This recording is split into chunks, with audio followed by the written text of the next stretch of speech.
Hello FIGGIE fiends and collectors, this is me, Daniel East 1000, back again with another LEGO review. I don't know what's wrong with me. Seems like the LEGO group are pulling up my wallet. Hasbro's not re-releasing anything at the moment. It's not like they've got a Captain Rex helmet that I could be talking about. No, I'm going to be talking about a product that just came out last year. So, continuing on with my look at the Indiana Jones LEGO sets, although there's only 3 that they've released, there's this one that I'm reviewing today. Another one which I have reviewed that is focused more for the adult market, and then another one of which I've yet to actually pick up. Although I'm not too sure if I will pick that one up because it doesn't look that great in my personal opinion. But nonetheless, today we're going to be having a look at this Indiana Jones fighter plane chase. This set is based on Indiana Jones and the Last Crusade, taking the fighter plane chase sequence that happens later on in the film.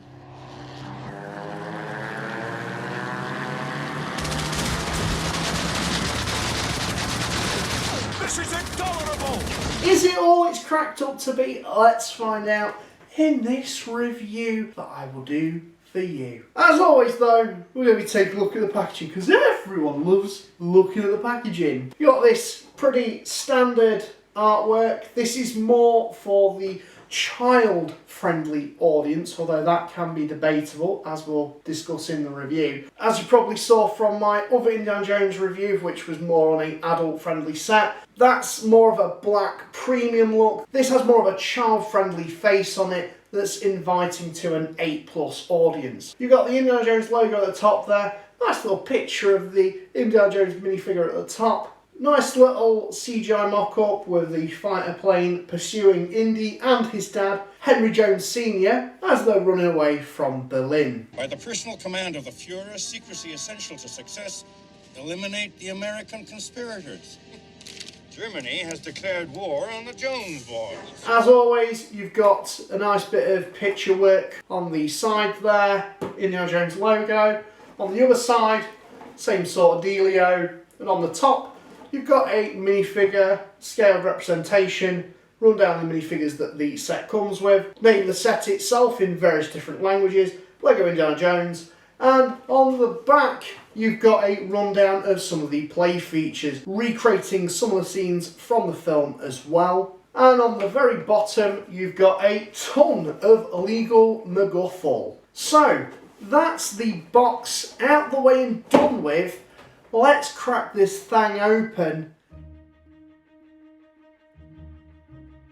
This is LEGO set number 77012, fighter plane chase, consisting of 387 pieces.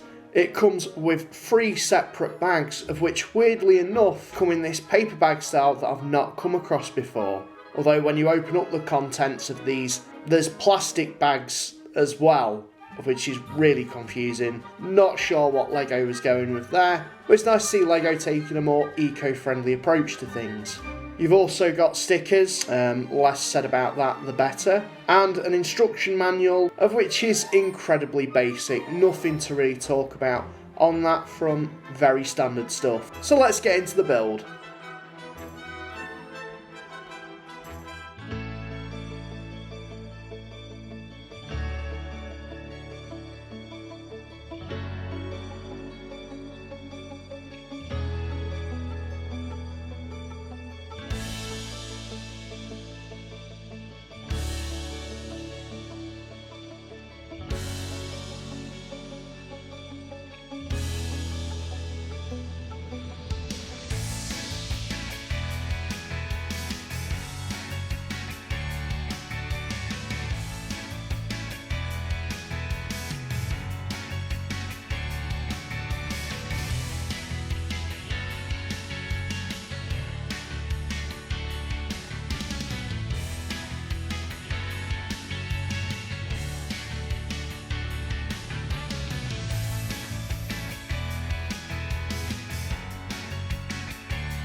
So here we have the set itself in all its fortune and glory. he says with gritted teeth. It's not a bad set by no means, but there's a lot of frustrating things about it that I want to touch on in this review. First and foremost, the set itself does look great. You've got the German fighter plane, of which is really, really cool. It's a lot more detailed than the original. It feels like they've definitely improved on that model with this one. I feel, at least. I didn't own that set. I think this one particularly has some really cool features that are more scene specific with the car. Just to sort of touch base on those, you've got the removable wings. So you can take those off and you can have it rolling alongside with the car, of which is quite a nice little detail if you did want to do that. It's not the most amazing play feature, but it shows that some level of thought has been put into this thing. And these just attach by these little peg and socket joints. Additionally as well, you've got something that I'm not really a fan of, but it's for the kiddies, stud shooters. You press these at the top here and that shoots out little tiny studs, of which you are bound to lose given how far they fly. Of course, the propeller rotates. You've got a nice cockpit area for where you can sit the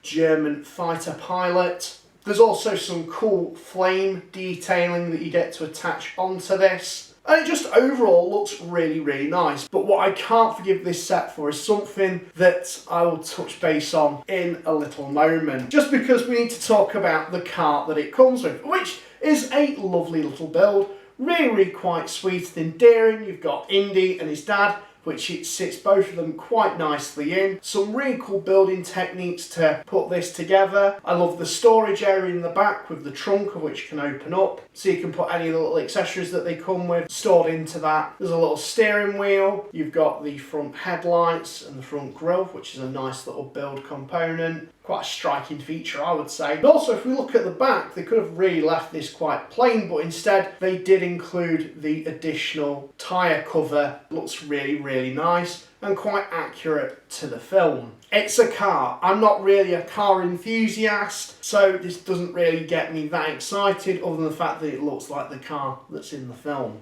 And then the other little build that you get is the sign for Berlin and the warning sign for the tunnel as well. Really simple, a nice little addition, more so just seals the scene, if anything. But my biggest bugbear with all three elements of this set are the goddamn stickers. Why LEGO feels the need to include stickers within sets is beyond me. I can understand it for an adult collector set, because it's designed for an adult who is capable, for the most part, aligning stickers onto their components. This is a set designed for children 8 and older. And while I can appreciate they may have the patience to do that, I don't, quite frankly. And whenever LEGO would have the opportunity to print their pieces, of which they have plenty of opportunities to do in this set, the real problem with the sticker comes with the fighter plane. There's 6 stickers in total on this thing. There's 2 on the front, 2 on the wing, and then 1 on the back rudder. Is it the rudder? I don't know what you call the back part of a plane. This part here. And then the most stupidest sticker of all time, the canopy of the plane. The transparent element of which requires you to put a transparent sticker onto. Why would you do that, LEGO? Because I'm guaranteed to cock that up. Many other people are guaranteed to cock that up to try and align it. And as soon as you stick it on, or begin to stick it on, and you cock up, then you're subject to fogging, because when you remove it, you've got all the nasty guff that was on, you've fogged your screen up, in short. So why they couldn't have printed that particular element is just insulting, in my opinion. Really, really frustrating. I would have even preferred it if they did a different building element for that. But they thought, no, let's have a half-cylinder piece that's transparent and slap a sticker on it, of which doesn't fit all the way around the actual element. What would have been a really nice build soured slightly by that simple piece. As soon as I opened it up, I thought, here we can go. You didn't do them though. Nonetheless though, I think the real saving grace of this LEGO set, as always with most LEGO sets, are the minifigures. So let's talk about that. First and foremost, you've got the main man himself, Indiana Jones. This one's different from other indies because he's wearing his tie, of which is synonymous for Last Crusade, something they missed out on the original minifigure from the other fighter plane attack set. So that's a nice touch they've included there. He doesn't have his satchel, of which is accurate to the scene, although what isn't accurate is the fact that they've printed on the gun holster, of which he doesn't actually have at this point in the film. But he does have that new fedora with the additional hairpiece attached, the whip, and also he does come with his revolver. There's double torso printing and also a double head, so you can have him looking really smug and on the other side really displeased, most likely at his dad. And moving on to his dad, Henry Jones Sr., one of my favourite characters from the Indiana Jones franchise, played by Sean Connery, and can't really say awesome about the actor, considering. Okay, you did an interview in which you said, not the worst thing to slap a woman now and then. As I remember, you said you don't do it with a clenched fist, it's better to do it with an open hand. Yeah, remember that? Yeah. Yeah. And I didn't love that. I haven't changed my opinion. You haven't? No. But anyways, moving on from that. Yeah, great minifigure, really good likeness. I'm not too sure how different this is from the original minifigure, but he comes with the hat. There's also double-sided printing on the torso. There's no printing on the legs, which is a bit unfortunate, but he does come with his Grail journal, his suitcase, and his umbrella. He was the main reason why I really picked this set up. And then finally, we've got probably the most filler minifigure, the German Nazi pilot. But he's just in this tan colour, there's front and back printing, and he only has printing on one side of the head, which is a bit unfortunate. I would have liked to have seen double printing on that, just have a scared look maybe. But the goggles can be put down on the helmet. I even gave him a gun because the set does come with a spare gun, so it seems kind of natural just to arm him a little bit. All the minifigures do sit nicely in their respective vehicles. So yeah, overall, just to summarise, I don't dislike this set, I'm just bitterly disappointed by it, and that's just through stickers. He's just bullshitting. He had nothing to do with the sticker process. I also have a YouTube channel called Becky's Build if you want to check that out. I want to like this set. The idea of the set I really, really like. But it does feel a little bit like an expansion, really. Considering the original was the scene that happens before this. Coming with a German fighter plane and the plane that Indy and his dad escape in, or at least try to escape in, until his dad blows the back rudder off.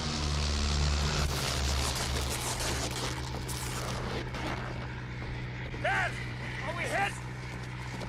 More or less. John, I'm sorry. They got us. I would have really liked to have seen a redo of that biplane included in this set, and even if it made it at a slightly more expensive price point. Something as well that is really a miss from this particular scene is the lack of seagulls, because that's the key thing that Indy's dad uses to thwart off this particular plane.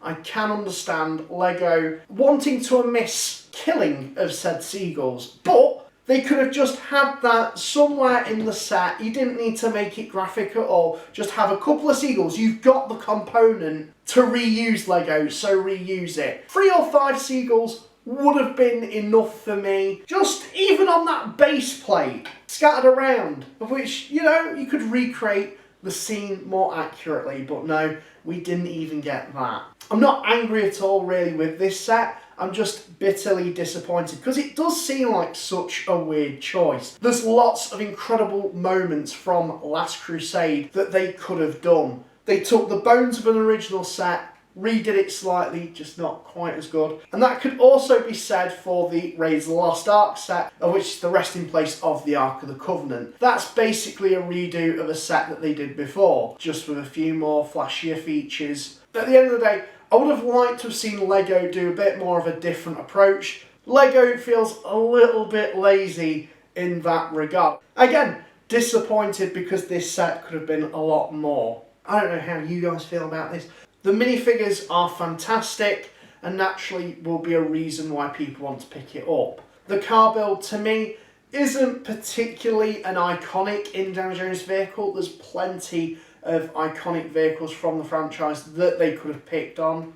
But in the sense of the scene that it's depicting, the plane's a good choice and an easy one for them to do. It's going to really depend on your mileage if you want this or not. I know that there's a site that sells a display stand for this, and that was mainly one of the reasons why I was tempted to get it, just so I could then buy that display stand because it looks quite smart when you have it all together. But as the set itself, as I've really stressed a lot, printed pieces were a must for this, particularly for the age point. As a big fan of Indiana Jones and the Last Crusade, I'm satisfied with this buy, but LEGO could have done a lot better, if I'm going to be brutally honest. Overall, that's my thoughts on the Indiana Jones fighter plane chase. Let me know what you guys think in the comments down below. Well, this is me, Daniel East 1000, signing out, and thank you very much for watching.